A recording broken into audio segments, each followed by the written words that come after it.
Okay, what is up there YouTube? This is J-Man Time, and today I have a video on one of the rarest American submachine gun / PDW / ArmPistol projects of the later Cold War period of the 1960s, 70s, and 80s. And this weapon system here was a clandestine weapon that was developed for both the civilian market and for American Special Forces during the 1960s and 70s and 80s at the height of the Cold War. And that weapon system is the SS1 Sidewinder, a bullpup submachine gun / PDW / ArmPistol project developed between 1966 and 1980 with only a small amount of production manufactured in that point, both for the civilian market at first, but was also tested by the US Special Forces during the 1970s and 80s for potential use by American helicopter pilots. Now, the SSG-1 Sidewinder was developed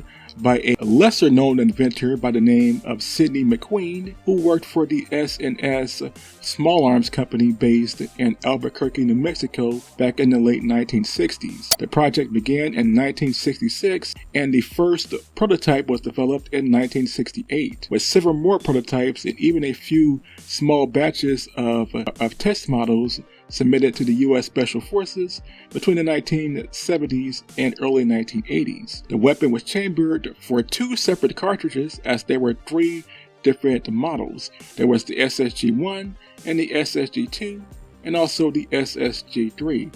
The SSG-1 was chambered for the standard 9x19mm parabellum, while the SSG-2 was chambered for the .45 ACP. The SSG-3 was a multi-caliber submachine gun, as it had two separate extractors that could accept either a 9mm or a 45 ACP, although you had to flip the extractor, as the 9mm was on one side and the 45 ACP was on the other, meaning you had to flip the extractor / receiver mechanic in order to change the cartridge that you were using. It was fitted with either a 30-round 9mm Sten magazine for the SSG-1 or a .45 ACP grease gun magazine, M3 grease gun magazine for the SSG-2, while the SSG-3 had the ability to swap the magazine and receiver. The rate of fire for the 9mm variant was 1,200 rounds per minute, while the 45 ACP variant, the SSG-2, had a rate of fire of 700 rounds per minute.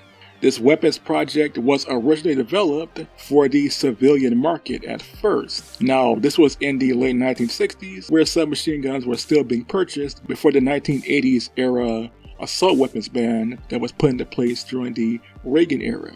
But back in the 60s and 70s, you could actually buy fully automatic submachine guns. Many young Americans actually don't know that. Now, later on in the 1970s, the U.S. Special Forces, or the U.S. military and the U.S. Special Forces, had some interest in the SSG-1 and SSG-2 variants, as they wanted to use it as a submachine gun for helicopter crews and as a clandestine submachine gun for Special Forces. And this happened in the mid to late 1970s, with many of the production or experimental models being developed for the military.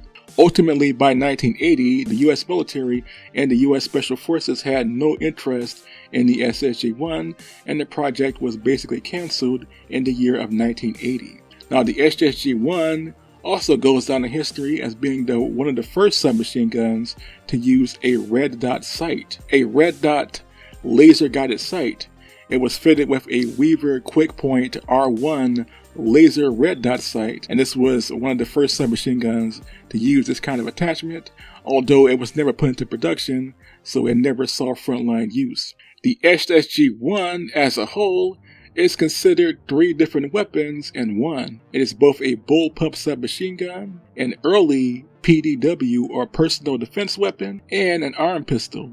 Arm pistols were another experimental weapon that was being tested by various NATO and Soviet countries. For example, the American Bushmaster arm pistol that was also being developed in the 1960s, 70s, and 80s at the same time. But like that weapon system, the SSG-1 Sidewinder was never adopted, although it did see some interest with the US military and the US Special Forces. But that's basically it. This is one of the rarer American submachine gun / PDW / ArmPistol projects of the later Cold War era. The SSG-1 Sidewinder, developed by Sidney McQueen, developed by the S&S Arms Company based in Albuquerque, New Mexico, by Sidney McQueen between 1966 and 1980. What do you all think of this? Please tell me in the comments section below. And until next time, this was J-Man Time, signing off.